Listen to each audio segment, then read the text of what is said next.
Assalamualaikum warahmatullahi wabarakatuh. Alhamdulillah. Hamdan wa syukran lillah. Salatu wa salaman ala rasulillah. Amma ba'du.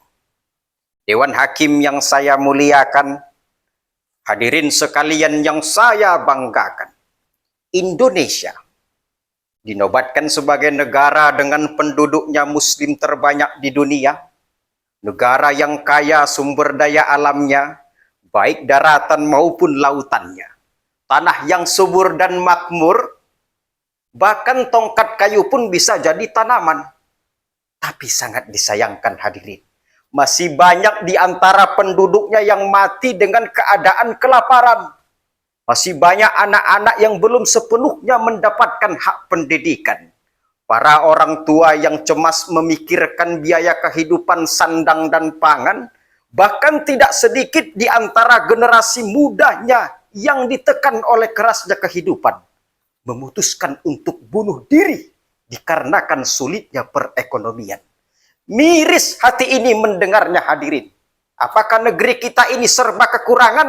Oh tentu tidak. Negeri kita ini sangatlah kaya raya, dibuktikan dengan hasil pertaniannya, peternakannya, dan lain-lain sebagainya. Lalu mengapa bisa terjadi seperti ini? Bagaimana solusinya saudara-saudara? Berabad-abad tahun yang lalu, Islam sudah memberikan solusi atas permasalahan ini, yaitu dengan berzakat. Majelis hakim yang saya muliakan, hadirin yang saya banggakan, di dalam Maqasidus Syariah, hifzul mal salah satu dari bagiannya, zakat menjadi salah satu pengaplikasiannya. Zakat ini sudah dilakukan oleh Rasulullah dan para sahabatnya. Bahkan sejarah mencatat, pada zaman dinasti Abbasiyah, yang dikenal dengan pemerintahan yang sangat kaya raya, lebih disebabkan karena keberhasilan program zakatnya. Bahkan sejarah juga mengatakan, bahwasanya pada saat penjajahan Belanda di negeri cinta kita ini Indonesia, masyarakat muslim dahulu masih mempraktekkan sistem perjakatan hingga dapat membangkitkan perekonomian. Apakah sejarah ini ingin kita lupakan dan kita abaikan? Oh jangan kawan, ini harus kita kembangkan, karena zakat bukan hanya sekedar kewajiban, melainkan upaya menumbuhkan perekonomian dan juga peradaban. Maka oleh itulah hadirin, pada kesempatan yang berbahagia ini, tergugah hati saya ingin menyampaikan untayan kata yang berisikan dakwah yang berjudul membangkitkan ekonomi umat dengan kekuatan zakat. Hadirin yang dirahmati Allah Subhanahu wa taala, di dalam Al-Qur'an Allah Subhanahu wa taala telah berfirman, surah At-Taubah ayat 103. Bismillahirrahmanirrahim. Khudh min amwalihim shadaqatan tutahhiruhum wa tuzakkihim biha wa sholli alaihim. Inna sholataka sakanul lahum wallahu sami'un alim. Ambillah dari sebagian harta mereka, kata Allah Subhanahu wa taala. Menurut Ibnu Jarir At-Tabari, di dalam kitabnya Tafsir At-Tabari menjelaskan bahwa ayat ini dalam perspektif ilmu ma'ani mengandung kalam insya qolabi dengan memakai sigot fi'lul amri yang artinya perintah. Dan kalimat min di dalam ayat ini bermakna tabaid, sebagian harta, bukan semuanya. Artinya apa? Zakat ini bukan upaya untuk merampas harta, melainkan adalah proses penyucian harta dan jiwa, sekaligus memberitahukan kepada kita bahwa harta yang kita miliki secara berlebih saat ini ada hak orang di dalamnya.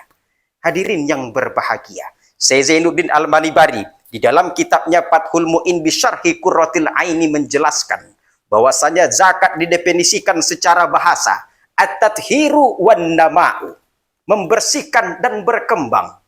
Kalau kita pahami dengan kalimat yang sederhana saudara-saudara, berkembang, zakat ini diartikan sebagai berkembang dalam perspektif ekonomi. Zakat dapat mengentaskan kemiskinan dan juga dapat membangkitkan perekonomian umat.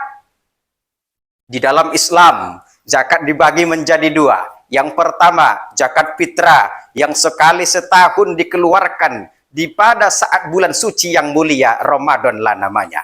Yang kedua, zakat mal yang berupa harta setelah sampai haul dan nisabnya diwajibkan untuk mengeluarkannya, yaitu kadar jumlahnya yang sudah ditentukan oleh agama.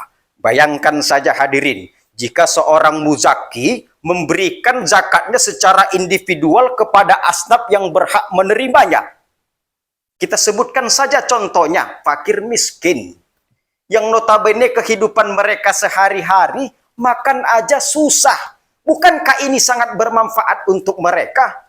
Bahkan bayangkan saja, kalau tidak hanya dilakukan secara individual, melainkan kita mempercayakan harta kita, zakat kita kepada lembaga resmi yang telah dinobatkan oleh negara, yaitu salah satunya Badan Amil Zakat Nasional atau singkatannya adalah Basnas. Basnas ini saudara-saudara memiliki program yang sangat luar biasa. Salah satunya adalah program kemanusiaan yang di dalamnya ada program ekonomi bank makanan, yaitu adalah bantuan makanan siap saji yang bergizi kepada para mustahik yang berhak menerimanya.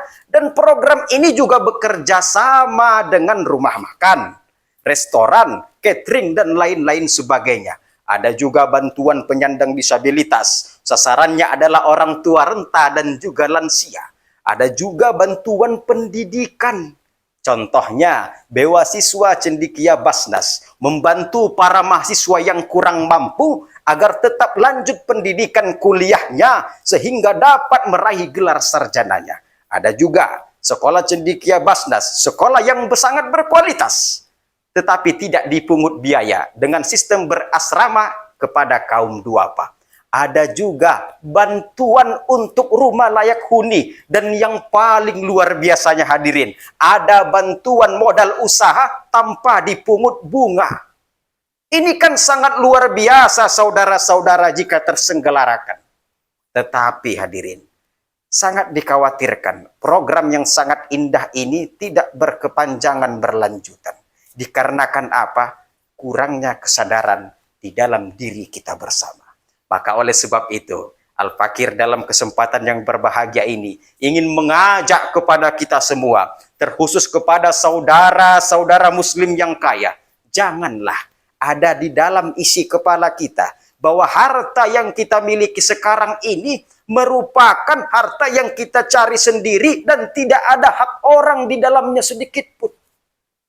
Na'udzubillahi min dzalik. Bukankah Islam itu bersaudara? Ketika sakit salah satunya, ikut semua merasakannya.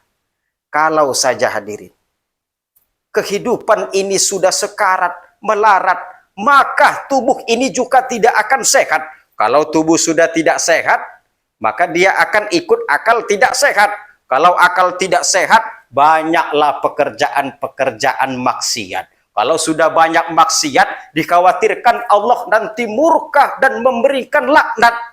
Wah, gawat. Ini perlu kita hindari. Dengan cara apa? Islam memberikan caranya, yaitu dengan berzakat. Sebagai penutup dakwah yang singkat ini, Al-Fakir akan memberikan sebuah pantun yang singkat, yaitu adalah nenek-nenek suka makan tomat. Hadirin wal hadirat, janganlah kita tinggalkan zakat.